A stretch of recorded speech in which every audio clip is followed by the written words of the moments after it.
আসসালামু আলাইকুম প্রিয় বন্ধুরা, আমি আজ আপনাদের সামনে এমন একটি নারীর গল্প শোনাতে যাচ্ছি যিনি ছিলেন পুরো গ্রামের কাছে এক মহান আত্মা, একজন দয়ালু সমাজ সেবিকা, এক নিঃস্বার্থ ধর্মপ্রাণ মহিলা।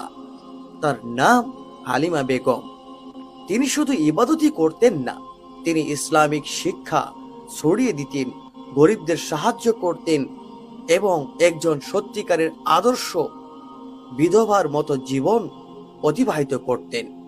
কিন্তু তার মৃত্যুর পরবর্তী ঘটনাগুলো আমাদের এক গভীর শিক্ষা দিয়ে যায়। এই গল্পের প্রতিটি অংশে আছে আমাদের জন্য সতর্কবার্তা, আত্মসমীক্ষার আহ্বান এবং একটি প্রশ্ন: আমাদের আমল কি সত্যি খাঁটি? আমরা কি বুঝে নিচ্ছি যে লোক দেখানোর জন্য ভালো কাজ আমাদের পরকালকে বাঁচাতে পারবে? প্রিয় দর্শক মণ্ডলী, ভিডিওটি শুরু করার আগে অবশ্যই আমাদের এই চ্যানেলটিতে একটি লাইক করুন এবং যারা এখনো আমাদের চ্যানেলটি সাবস্ক্রাইব করেননি, চ্যানেলটি সাবস্ক্রাইব করে নিন। চলুন শুরু করা যাক। পাঞ্জাবের একটি ছোট্ট গ্রাম, নাম হলো আরামপুর। এখানে হিন্দু মুসলিম উভয়েই শান্তিপূর্ণভাবে বসবাস করত। গ্রামের মুসলমান সংখ্যাগরিষ্ঠ হলেও ধর্মীয় সম্প্রীতি ছিল দৃষ্টান্তমূলক। একই গ্রামে বাস করতেন হালিমা বেগম, এক বিধবা মহিলা। স্বামীর মৃত্যুর পর তিনি আর বিয়ে করেননি। মেয়েকে নিয়ে একাই সংসার চালাতেন। পর্দাশীল, ধার্মিক, নম্র স্বভাবের এই মহিলা গ্রামের নারীদের কাছ থেকে ছিলেন এক রোল মডেল। তিনি নিয়মিত নফল নামাজ পড়তেন, তাহাজ্জুদের অভ্যাস ছিল, রোজা রাখতেন, মাহফিলের আয়োজন করতেন, কালো কাপড় বিতরণ করতেন, গরিবদের খানা খাওয়াতেন। সবাই বলতো হালিমা চাচি একজন জান্নাতি মহিলা। এক নতুন আলেমের আগমন, ইমানের সত্যরূপ উন্মোচন। এক সময় সেই গ্রামে আসে নতুন একজন আলেম, হযরত মাওলানা হেদায়েতুল্লাহ সাহেব। তিনি ছিলেন কঠোরভাবে সত্যবাদী, দ্বীনের প্রকৃত শিক্ষা ছড়াতে প্রতিজ্ঞাবদ্ধ। এক জুমার দিনে তিনি খুতবায় বলেন, যে ইবাদত মানুষকে দেখানোর জন্য করে তার আমল আল্লাহর দরবারে কবুল হয় না, রিয়াকারীর স্থান হবে জাহান্নামে। এই কথাগুলো শুনে হালিমা চাচি মনঃক্ষুণ্ণ হন। তিনি মনে করলেন এই খুতবা বুঝি তাকে লক্ষ্য করেই দেওয়া হয়েছে। এরপর তিনি আলিম সাহেবের বিরুদ্ধে কথাবার্তা ছড়াতে থাকেন, যা গ্রামে বিভাজনের সৃষ্টি করে। 10ই মুহররম ইসলামের ইতিহাসে পবিত্র ও গম্ভীর্যময় দিন। এই দিনেই হালিমা চাচি ইন্তেকাল করেন। গ্রামের সবাই তাকে ঘিরে কান্নায় ভেঙে পড়েন। অনেকে বলেন, কি সৌভাগ্য, মুহররমের দিন মৃত্যু, নিশ্চয়ই জান্নাতি হবেন। তবে সেই রাতেই ঘটনা মোড় নেয় ভিন্ন দিকে। ভয়ঙ্কর স্বপ্ন, আযাবের করুণ দৃশ্য।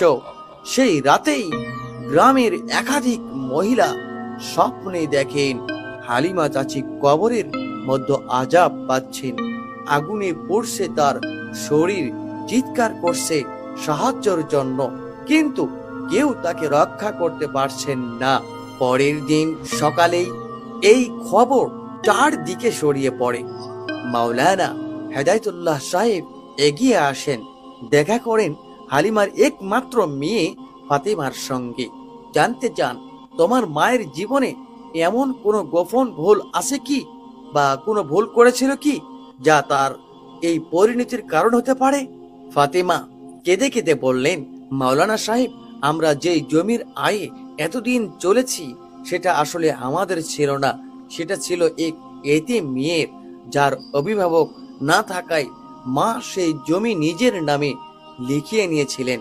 সেই জমি থেকে যা আয় হতো সেখান থেকেই চলতো আমাদের খরচ, দান খয়রাত সবকিছু। মাওলানা বললেন, হারাম আয়ে দান করলেও তা কবুল হয় না। এই সম্পদ দিয়ে ইবাদত করলে তা আখেরাতে গুনাহের কারণ হতে পারে। মাওলানা ফাতিমাকে উপদেশ দেন জমির প্রকৃত মালিকের খোঁজ করে জমি ফিরিয়ে দিতে, হারাম আয়ের টাকা সদগায়ে জারিয়া করতে, নিয়ত ঠিক করে খাঁটি তওবা করতে।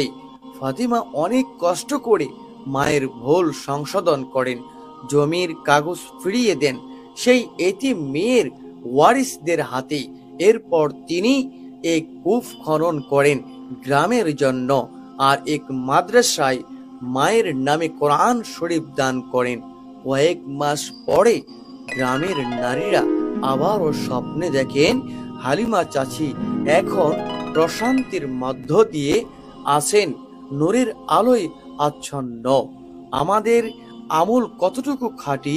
বন্ধুরা, এই গল্প থেকে আমরা যা শিখতে পারলাম, আমল তখনই কবুল হবে যখন তা হয় খাঁটি নিয়তে, হালাল রিজিকে এবং শুধুমাত্র আল্লাহর সন্তুষ্টির জন্য আমরা আমল করব। লোক দেখানোর জন্য ইবাদত নয়, হারাম টাকায় সদগা, এসব আখিরাত আমাদের শত্রু হয়ে দাঁড়াতে পারে। আসুন আমরা নিয়ত করি বিশুদ্ধ, হারাম থেকে দূরে থাকি। যা কিছু করি আল্লাহর সন্তুষ্টির জন্যই করি, যা কিছু করি আল্লাহকে রাজি খুশি করার জন্যই করি। প্রিয় দর্শক মণ্ডলী, ভিডিওটি ভালো লাগলে শেয়ার করুন, লাইক দিন এবং কমেন্টে আল্লাহু আকবার বা আমিন লিখুন। আল্লাহ তাআলা আমাদের সকলকে হালাল পথে চলার তৌফিক দান করুক। আল্লাহুম্মা আমিন। প্রিয় দর্শক মণ্ডলী, ভালো থাকবেন, সুস্থ থাকবেন। দেখা হবে অন্য একটি ভিডিও নিয়ে। আসসালামু আলাইকুম ওয়া রাহমাতুল্লাহি ওয়া বারাকাতুহু।